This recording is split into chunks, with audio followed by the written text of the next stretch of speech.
Profiles in Cinemania, Magical Realism. You might think that you can tell the difference between reality and crazy, mind-blowing, nonsensical shenanigans, right? But that would not be true if you were a character in a film of the genre Magical Realism. Not to be confused with surrealism, where everything is majorly fucked up and everyone is along for the ride. Magical realism has a solid base of reality to it, but some things are just not quite right, and no one seems to acknowledge it. Are we the crazy ones here? The audience starts to ask.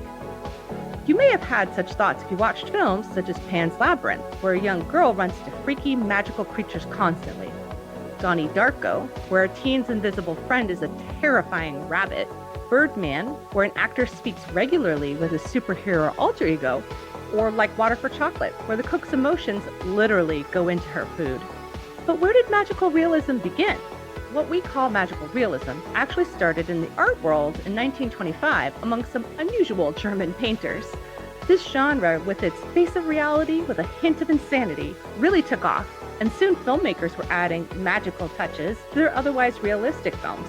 It's like sitting down to a lovely soup made by a kindly Italian lady, except the soup represents the fall of communism, the seasoning is your father's regrets, and the old woman is an octopus made of shadows. What distinguishes magical realism from the fantasy genre is that the characters never let on that the weirdness is, well, weird. They just roll with it. A great example of magical realism crossed with Cinemania is Quentin Dupieux's tragicomic, hilarious horror film, Rubber, in which the setting, most of the characters, and the basic plot are all very basic. A shitty desert, a crummy roadside motel, a killer on the loose wreaking havoc. Only this time, the killer is a tire. No, not tired, though it does take a nap after a rough day rolling through the scrubland, which is how you know you've crossed into magical realism territory. Everyone needs their rest, even killer tires. And the best part is, once the humans and law enforcement realize the killer is a tire, they don't freak out or question it at all. Instead, the sheriff matter-of-factly pulls a tire off his squad car, points to it, and says, "This is what our killer looks like." While the deputies ask questions like, "What brand of tire?" and "Is it black?" If the killer were the only unusual aspect of Rubber, the film might not quite hit the mark of magical realism, though. From the moment the director called roll it, this film is flat out strange. From the local sheriff delivering a monologue to a group of people in the desert watching this tire through binoculars, to the same sheriff claiming the murdered people aren't really dead and everyone can go home, while the rest of his deputies are pretty sure they are in fact dead. From the get-go, we the audience have been warned that many films have a quality of no reason to them. In fact, the sheriff himself delivered this monologue directly to the audience.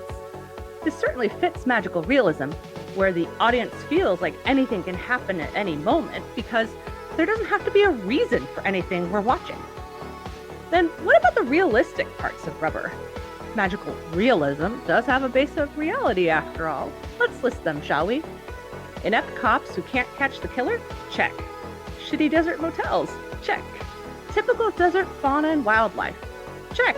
The only difference here is that a cute little desert bunny is exploded via telekinesis performed by a magical murderous tire.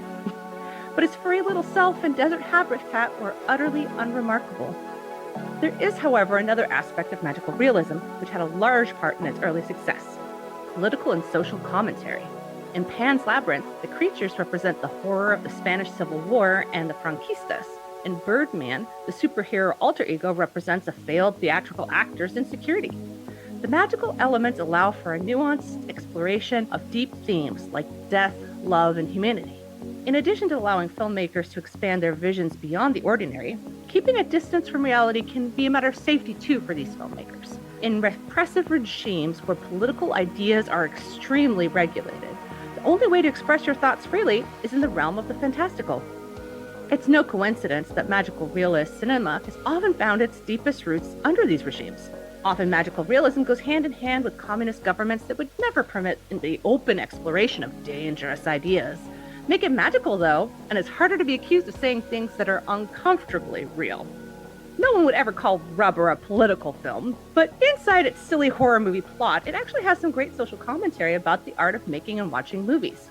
The spectators with binoculars sound like a movie audience, complaining about others talking while they are watching, or how you aren't supposed to record it because it's piracy. They'll put you in jail for that.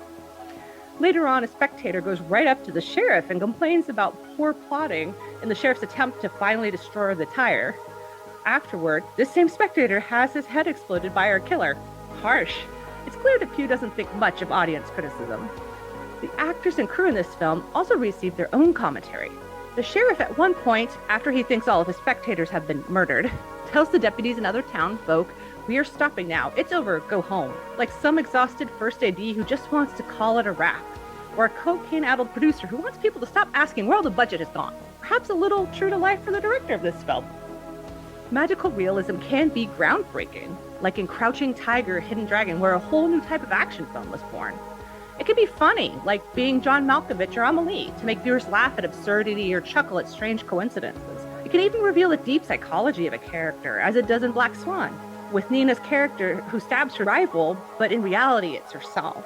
Magic realist cinema exists to shock us out of the norm and consider new ideas by forcing us to accept a world where the established rules might not be as established as we had thought.